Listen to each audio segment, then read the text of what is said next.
You're watching CW Montana. This is the MTN 9 o'clock news. Good evening and thanks for starting your week with us. I'm Jeanelle Slade. Across Montana tonight, bear season officially arrives in Yellowstone National Park. We have the details on the park's first grizzly bear of 2020. Plus, coronavirus creeps ever closer to Montana, forcing the cancellation of Montana's largest art exhibit and auction. Those details in just a minute. But first, Democratic Governor Steve Bullock jumps into the race for the U.S. Senate, throwing a huge unexpected wrench into Montana's political landscape, changing the race and its potential impact on the country. MTN's Mike Dennison reports.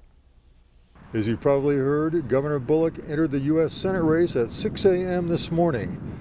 It makes our Senate race one of the most watched, most expensive Senate races in the country.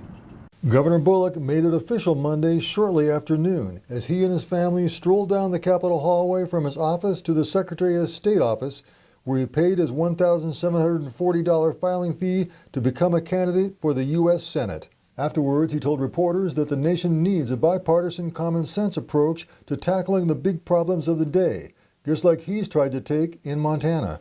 You look at some of the big challenges that we're facing, and they won't even tackle them. I think what I can bring is the experience of being governor of a state and actually having to listen to and work with people all across the state, and also work with people that we may not see the world eye to eye. Bullock had spent months saying he wouldn't take the plunge to challenge Republican Senator Steve Daines, but he and his wife Lisa said it was a family decision to change course. We felt as a family that there is something that is bigger and greater than the five of us need right now. We met as a family and asked kids for their input, which we took to heart, and we just made the decision as a family that at this time it's better to jump in and run and see what we can contribute, not only for our state but for our country. Bullock kicked off his campaign at 6 a.m. Monday with a press release and video touting his accomplishments as governor. And within minutes, Montana was getting a flavor of what's in store. The National Republican Senatorial Committee released a blistering attack, saying Bullock wants to ban guns, impeach President Trump, and ignore illegal immigration. And a left-leaning group, Progressive Turnout Project, announced it would be sinking $750,000 into the race, hiring 26 field staffers in Montana to work toward Bullock's election. Montana State University political science professor David Parker told MTN News that it's just the beginning of what will be an epic battle. If you look at all the people around the country that put money into races, so these are big donors, these are outside organizations, they're far more willing to take a look at the Montana race and decide, you know what, maybe we can put some money and invest in this race. Whereas before, that was going to be a lot less likely because none of the challenges had quite the reach or popularity that Steve Bullock does. Republicans currently hold a 53-47 majority in the U.S. Senate. With Bullock's entry into the race, Democrats now have 5 seats they believe are possible flips that could give them the majority. But Bullock is far from a shoo-in for victory. I think the first thing most of the viewers need to understand is that the advantage always goes to the incumbent, no matter how well qualified the challenger is. So I would still probably at the moment move the seat from a solid Republican seat to a lean Republican seat. Daines and fellow Republicans have been preparing for many months for a possible Bullock run. And Senator Daines made it clear on Monday that he won't be backing down from the challenge. This is the most consequential election in my lifetime. We're going to decide the next president of the United States.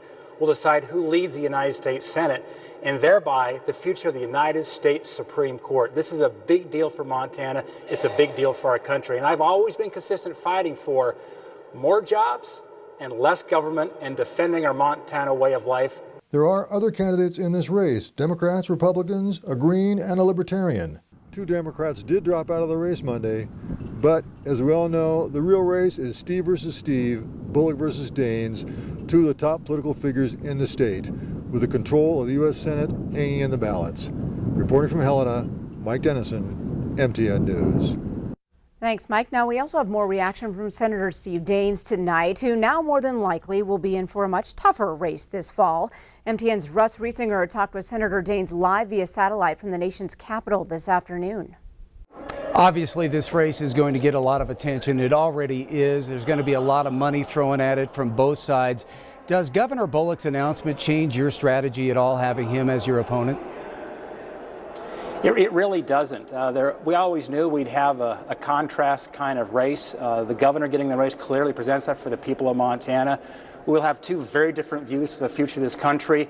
The one thing that's very different is I've demonstrated my voting record back in Washington, D.C. Montanans can trust me on these very important issues I described: more jobs, less government, and defending our Montana way of life. You have stood behind President Trump time and time again. Will he be here to help you campaign?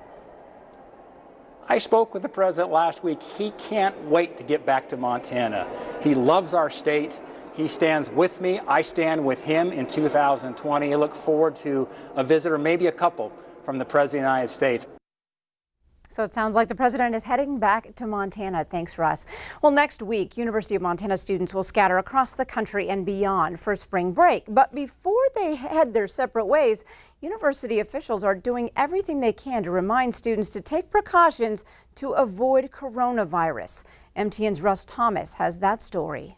The University of Montana is less than a week away from spring break, and with the spread of coronavirus around the country and the globe, the university is getting the word out on best practices to those who are traveling. We're really trying to talk to them about safe practices such as hand washing and avoiding close gatherings, sort of that social distancing piece, and really understanding the current status of coronavirus in a state they may be visiting. But equally important, when they come back home, and particularly if they develop symptoms, the things that they're going to need to do to seek medical treatment and at the same time minimize the risk of passing that to others. Short says the university has been working with other entities in the community, including the Missoula Health Department and Missoula County School System, as they collect data. So it's really important to be coordinated and be using the best data to inform our decisions. And the university is certainly working hand in hand with our local partners, and we will make a coordinated response to coronavirus in the event that it becomes prevalent in our community. The university has already made several preemptive decisions for student groups traveling as a result of the rapid spread of the virus worldwide. We had a spring break trip, in fact, that was scheduled to go next week to Hong Kong, Macau, and China. We canceled that due to the travel advisory.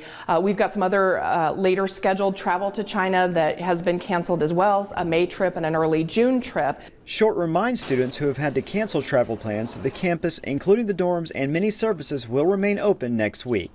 In Missoula, Russ Thomas, MTN News. And Short adds some professors are currently testing an online pilot program, so students won't have to come to class if the university feels it becomes necessary. Well, coronavirus fears also putting a stop to Montana's largest exhibit and art auction. The C.M. Russell Museum in Great Falls will postpone the event, which benefits the C.M. Russell Museum. The executive director made the announcement at a press conference this afternoon. Artists and art buyers travel to Montana from all across the country for Western Art Week. As of right now, all other Western Art Week events are expected to continue as planned. Well, Yellowstone National Park has its first confirmed grizzly bear sighting of 2020. The bear was seen Sunday from the air by biologists during a flight near Grand Prismatic Springs. Now, the sighting just one day before last year's first sighting. Male grizzlies come out of hibernation in early March, with females and their cubs emerging in April and early May. And a warning, all of Yellowstone National Park is considered bear country, and when bears emerge from hibernation, they are more likely to act aggressively. Still to come on your MTN Statewide News, parking wars. A confrontation in Bozeman ends up with shots being fired at a tow truck. But first, how's the weather looking, Bob? Well, Jeanelle, it's been an interesting day across Montana. We've seen some partly cloudy skies, a little rain, in some cases even some snow in south central Montana. But out in the west, we're waiting for another band of snow to move in. Looks like weather patterns are going to be changing a little bit. We'll have more coming up after the break.